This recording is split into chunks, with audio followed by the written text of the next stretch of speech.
va a presentar un tema que ya está publicado en el aula virtual, que corresponde a el siguiente orden urbano, en realidad el orden urbano de las grandes transformaciones. Él sistematizó como las grandes transformaciones y también el orden urbano moderno, de la ciudad moderna. Entonces,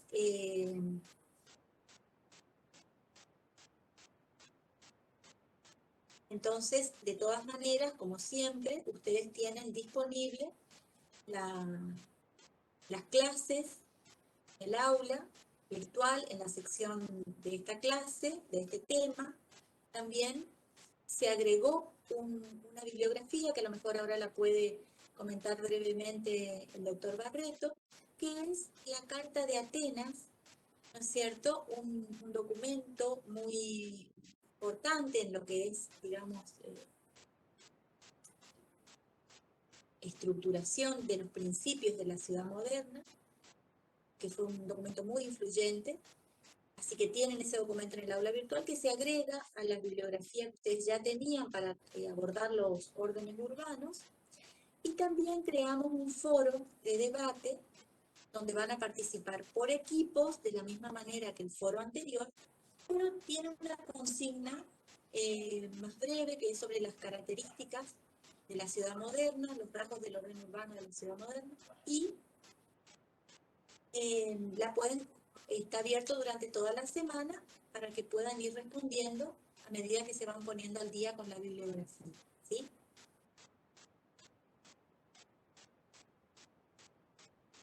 Así que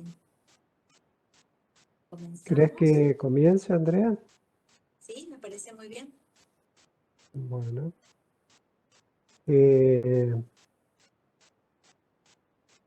Bueno, muy buenos días.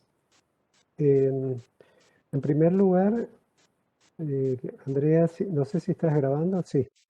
Quiero hacerte una aclaración porque ahí estás como un poco lo que vamos a ver hoy corresponde al siglo XIX, ¿sí? Tanto en América Latina como en Europa. Así que,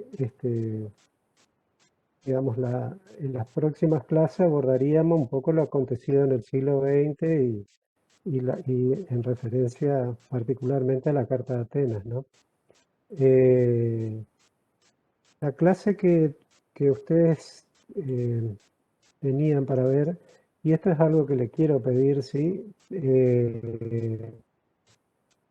Que por favor miren las clases, escuchen las clases antes de esta charla, porque la idea de esta charla es simplemente reforzar las dudas que ustedes, digamos, aclarar las dudas o reforzar un poco las ideas que están en la clase, ¿no es cierto? Entonces, si no logran ver la clase previamente, no nos sirve de mucho esta conversación que tenemos ahora, que es a modo de aclaratoria, ampliación, introducción, ¿sí?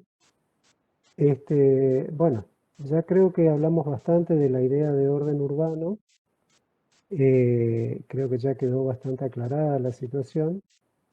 Lo que un poco se trata de transmitir en esa clase que se llama las grandes reformas urbanas europeas de la segunda mitad del siglo XIX y su correlato en América Latina, tiene que ver, bueno, justamente con el nacimiento, por así decirlo, de la ciudad moderna, ¿sí?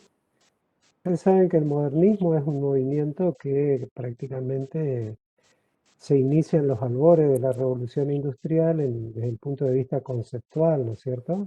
La era moderna, como le dicen, básicamente tiene como inicio esas grandes transformaciones que ocurrieron a partir desde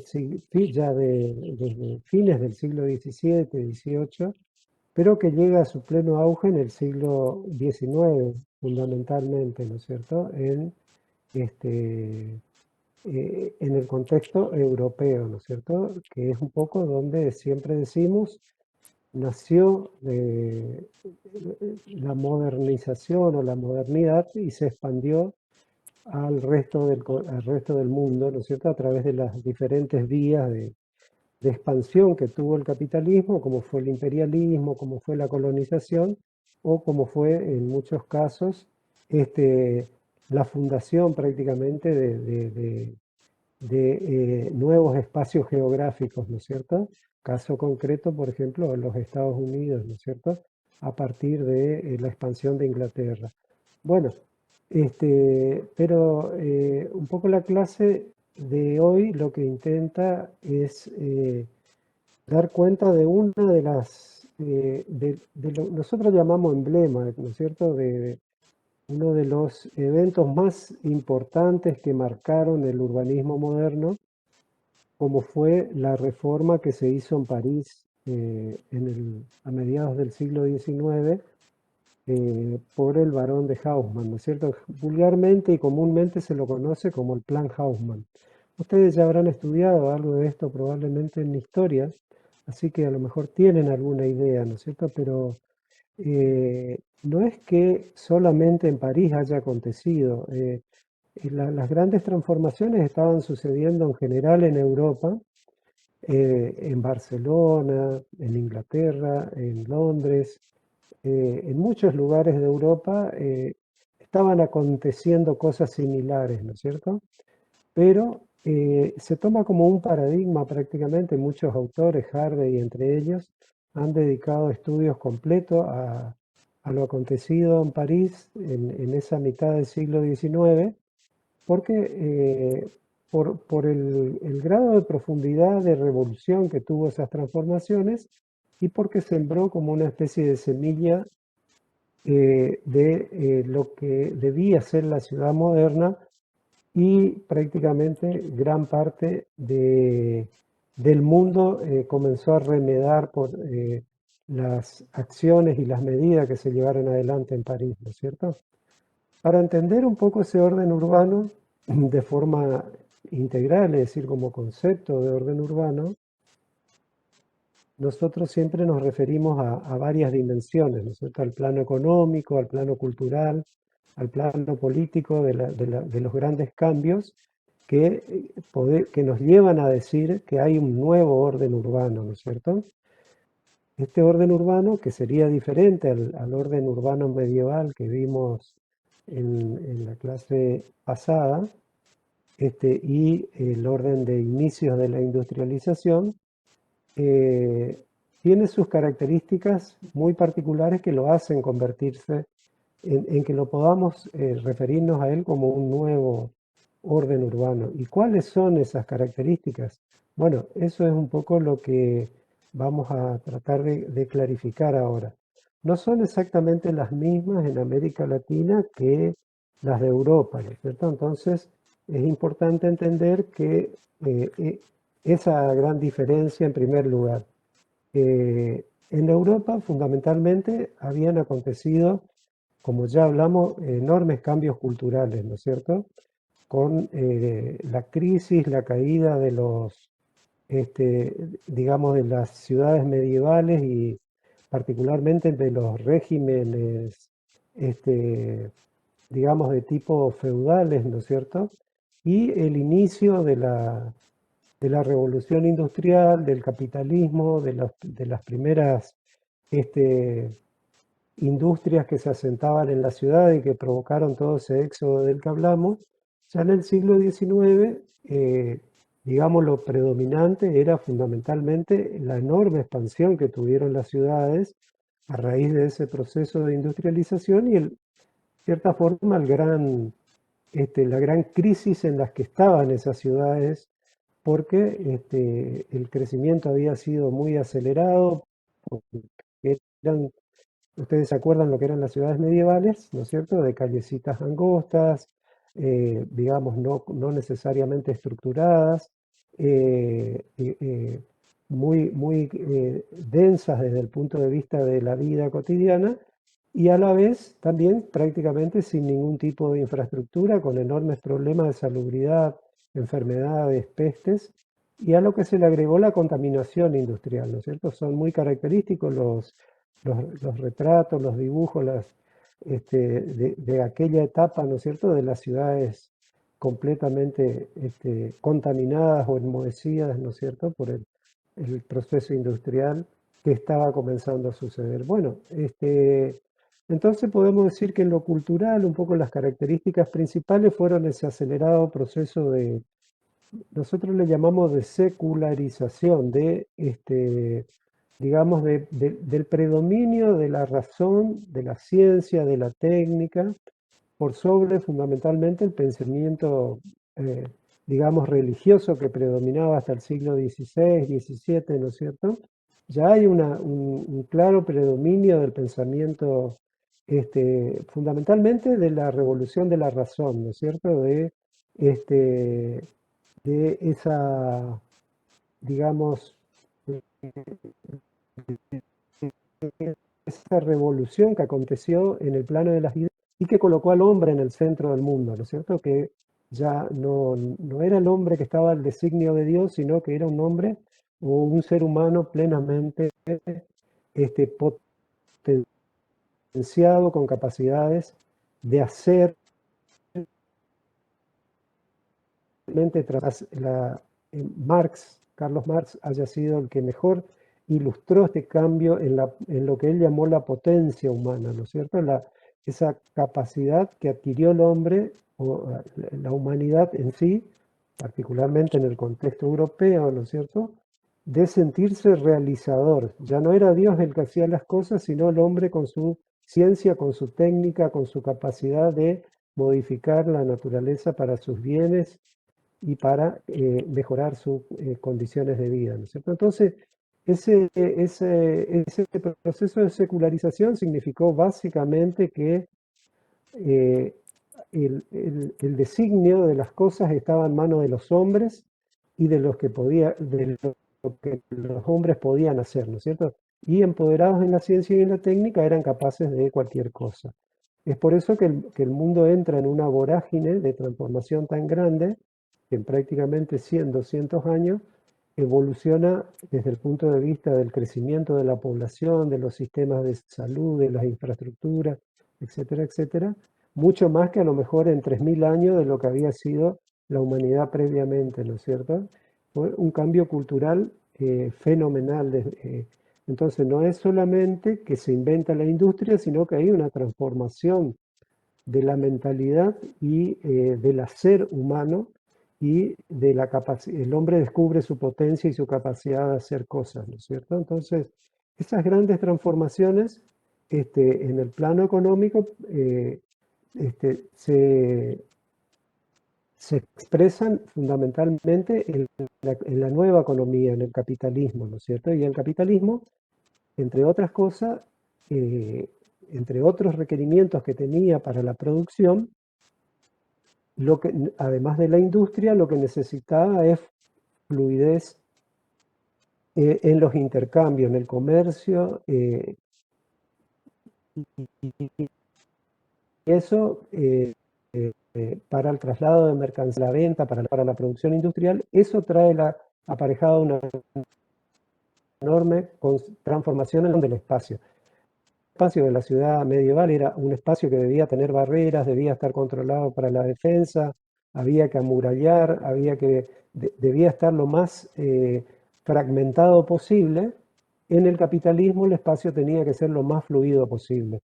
Debían derribarse todas las barreras, debía posibilitarse el intercambio, la fluidez, la circulación, la velocidad, la coordinación del tiempo, del espacio en la producción, ¿no es cierto? Entonces, la ciudad de Haussmann básicamente es paradigmática porque produce esa gran transformación desde el punto de vista de los requerimientos de este capitalismo, ¿no es cierto?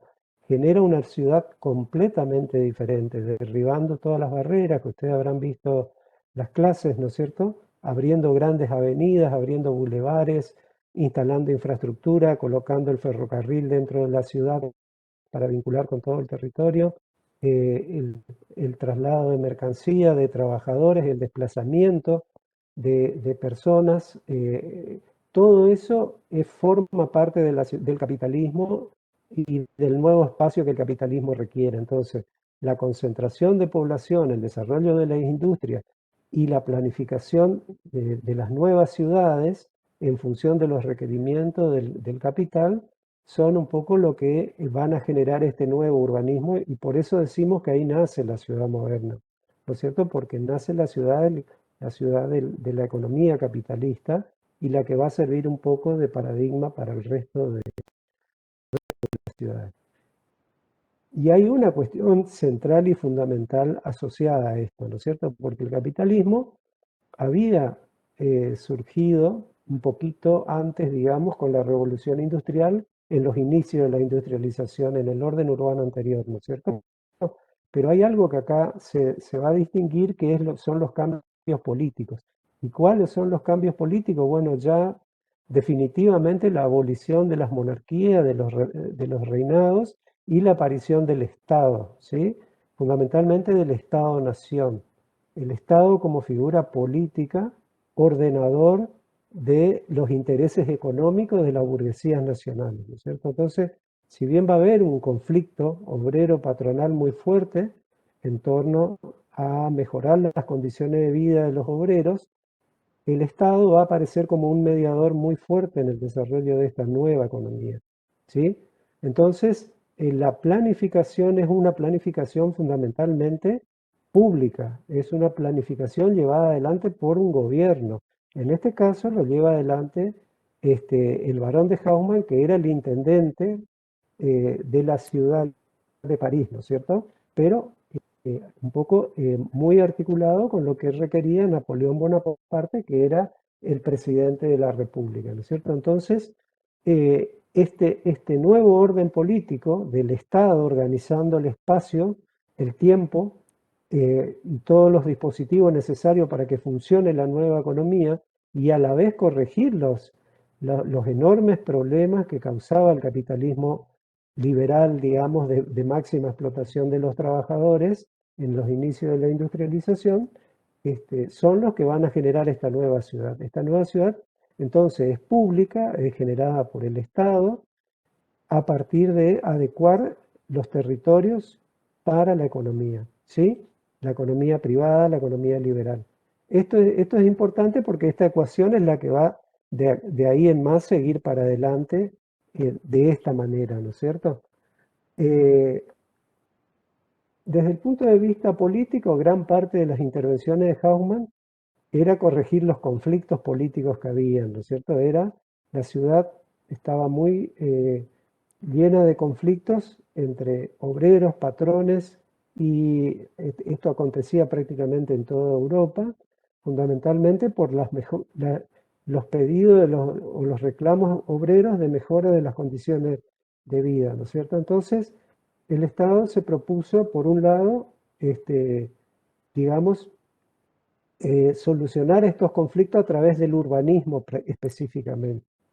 El urbanismo fue la gran herramienta disciplinadora de ese momento, ¿sí? ¿Y en qué consistió? Bueno, ustedes vieron un poco todo en la clase, ¿no es cierto? Todas las reformas, yo no las voy a enumerar acá, ¿no es cierto? Lo que fue desde el punto de vista de las aperturas de calle, de las infraestructuras, digamos, de las nuevas instituciones del Estado, las instituciones de educación, de salud, de cultura, los teatros, etcétera. Bueno, todo lo que el Estado va a edificar o edificó en ese momento como ejemplo o como, digamos, como para satisfacer los requerimientos de esa nueva economía. Bueno, este, ahí, desde esa perspectiva, un poco una característica importante para destacar son un poco, eh, si se quiere, las consecuencias eh, que trajo esa nueva planificación, ¿no es cierto? Y que nosotros vamos a caracterizar de cierta forma como procesos ya, ustedes vieron que si miran en el final en la clase, donde nosotros hacemos como una síntesis de la característica de la organización social y la organización espacial, nosotros vamos a hablar de integración pública y segregación social. ¿Por qué estas dos cosas? Bueno, esto creo que es importante, ¿no es cierto? La segregación, ¿por qué? Porque que es una segregación planificada, porque es el Estado el que va a generar un ordenamiento de la ciudad, además de las reformas físicas de apertura de calle, etcétera, etcétera, va a ensanchar la ciudad con barrios de vivienda para la clase obrera que va a ser desalojada del centro de la ciudad. Cuando se derriban y se muelen, la cantidad de calles que se derriban, las 80 y pico de kilómetros de calles que se abren dentro de la ciudad, se derriba una enorme cantidad de conventillos, de viviendas precarias que habían en el centro de la ciudad y y se relocaliza la población en las afueras de segregación, ¿no? Y se las lleva a áreas, digamos, eh, eh, ubicadas las fábricas, ¿no es cierto? Bueno, de cierta forma de liberación del área central de la ciudad para bulevares, para calles, para numerosos espacios públicos, para parques, plazas, etcétera, y traslado de la población hacia áreas periféricas, desde el punto de vista del ordenamiento, tiene que ver con una segregación de las clases populares del área central de la ciudad. Formaba parte de las políticas de ordenamiento. Pero a la vez hablamos de integración pública, ¿no es cierto? ¿Y por qué eso? Porque, bueno, porque eso es algo que se destacó mucho en la planificación de Haussmann, se destacó por otros autores, ¿no es cierto? La capacidad que tuvo esa ciudad de a la vez generar como procesos digamos, de igualación de las clases sociales, por más que las diferencias económicas existan, ¿no es cierto? ¿Por qué? Porque generó una enorme cantidad de espacios públicos, accesibles y gratuitos para toda la población. Es decir, los parques, las plazas, las avenidas, los bulevares, pasaron a ser no solo espacios de circulación de los trabajadores o del comercio, sino también fundamentalmente de la recreación y del paseo de las clases sociales. Ir al parque los fines de semana con toda la familia o estar, digamos, disfrutando de las calles iluminadas, parecía la iluminación a gas, o los primeros bares, los cafés en la ciudad, este, pasó a ser, como dijeron muchos autores, un fuerte dispositivo, digamos, de igualación en el sentido de que la gente se sentía parte o partícipe de la ciudad, cosa que no ocurría anteriormente. Anteriormente en la ciudad medieval no existía tales cosas, ¿no es cierto? Solamente se iba al mercado o a la iglesia, eran los únicos espacios públicos que habían. Entonces, eh, el poder estar en el espacio público, eh, pasar un día de picnic, de campo, sentado, ellos no tomaban mate, pero consumían otras cosas, este, de cierta forma los hace partícipe de la ciudad y los hace de cierta forma sentir que también son ciudadanos, a pesar de que a lo mejor después tengan que volver a una vivienda precaria o no les alcancen los recursos para vivir, ¿no es cierto?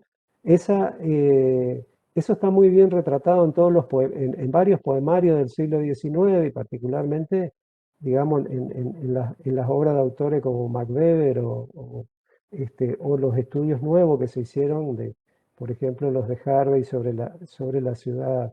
Bueno, también Walter Benjamin, un autor alemán, también destaca mucho esta característica, llamémosle ideológica de la ciudad, ¿no es cierto? Max Weber, que era muy este, pesimista, para decirlo así, al final de su vida con relación a estos dispositivos, llegó a decir que la ciudad se transformó en una cárcel de hierro, porque de cierta manera digamos, creaba como una especie de falsa ideología de lo que era vivir en la ciudad, ¿no es cierto?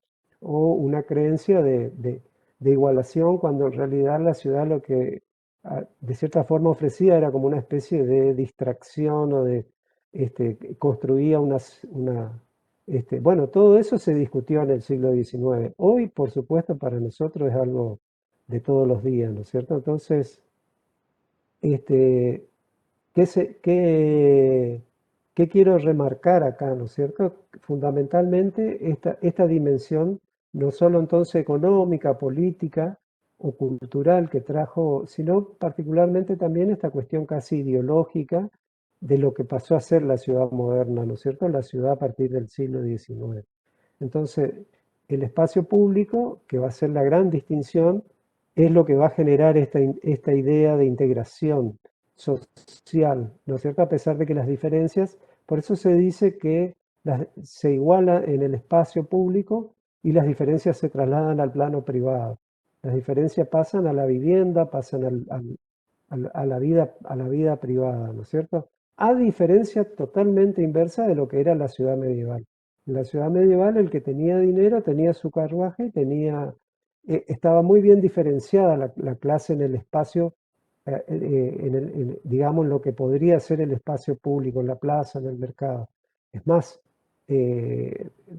digamos, había una serie de reglamentos que marcaban las diferencias sociales en el espacio, ¿no es cierto? La gente no podía anteponerse a un carruaje de un noble, no podía generar una serie es decir,